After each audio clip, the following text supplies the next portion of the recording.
Good morning, I'm Mabel Jung, and you're watching continuing coverage of the World Healthcare Congress, day one of the event. And I'm here now with Ruth Ross, who is an author, and she's just come out with a book called Coming Alive, The Journey to Reengage Your Life and Career. And she's also very experienced in the area of patient engagement and engagement issues in general. Is that right? Absolutely. Engagement takes many forms: employee, customer, patient.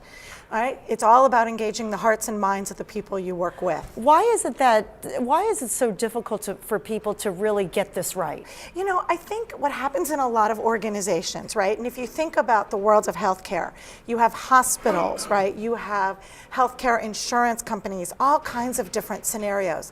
And they all think that it's about a program. You know, if I throw things at people, if I throw perks or I throw money or I do things like that, then my employees will be engaged and they're going to want to go out and engage the hearts and minds of their patients. It's not about perks. It's about creating an environment where people can do their best work. Is it also a matter of evolving all the time? People get tired of maybe a perk or a program. It's a short-lived scenario. Absolutely. Things change all the time. You know, think about our friends, the Millennials, right? They love going from project to project and changing things all the time. And what happens is when you've been doing a job a long time and you haven't really changed and maybe you're feeling stuck, then it's easy to kind of get into what I call the pit or of quicksand of disengagement, where you say, I'm really bored, I don't feel appreciated, I don't feel fulfilled. And even that tiniest little tweak that a company or a manager could make could spark that engagement again. Mm-hmm. And getting specifically to healthcare, and you mentioned the millennials, right? What is it about that generation that is maybe a little bit more cynical, a little bit more I want it now and I want it my way? How do you address and engage those kinds of people? You know, I think definitely for millennials, but for others as well. For me, there's 5 steps to what I call the magic of engagement that any organization, right, anyone in the healthcare field or any other field really needs to think about. And that's creating meaning for people. And especially millennials today, when they come into the workforce, they want to work for an organization that has meaning, right? That saves lives, that does good. And they want to be aligned to what your vision and values are. They don't want to just come in and go, oh, I sit in my cubicle and this is what I do. They really want to be part of the organization. And they want growth, but not the career ladder that maybe, I'm a baby boomer, right? When I came in, we all had career ladders. We took steps up. For millennials, it's more about gathering that portfolio of skills, right? Like an artist palette. And they want to be able to have a voice in what the company's doing. So I call it input, right? And they want that context. When leaders or organizations tell them to do something, the what, they say why. They want to understand really why that's so important.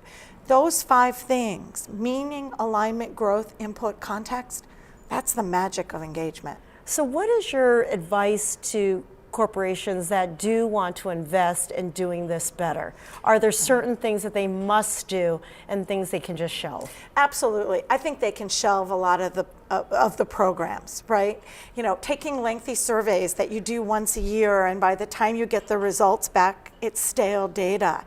I think what every organization needs to do is something that costs no money, and that's connect with their people. It's a stay interview. How? So just talk to the people that work for them. A lot of times companies don't find out that someone's disengaged until an exit interview and it's too late.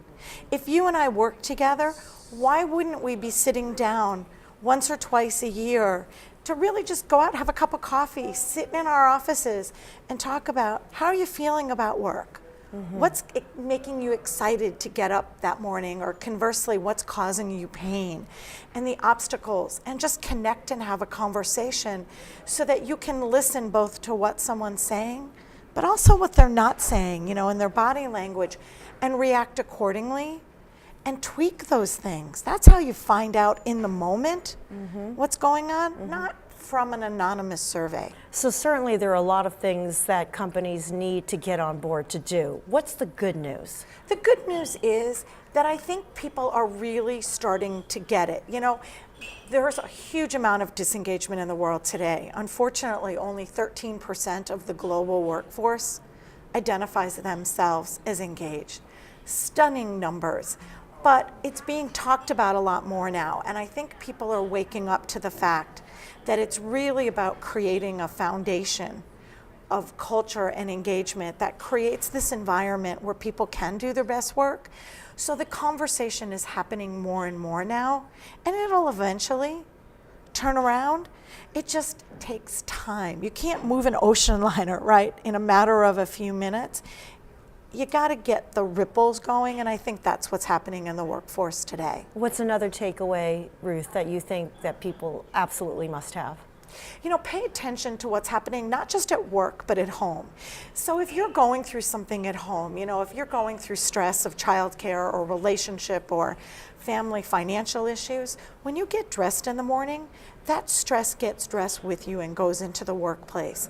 Or if you're going through something, I happen to have been bullied a few times in the workplace by bad managers. I would bring that home with me.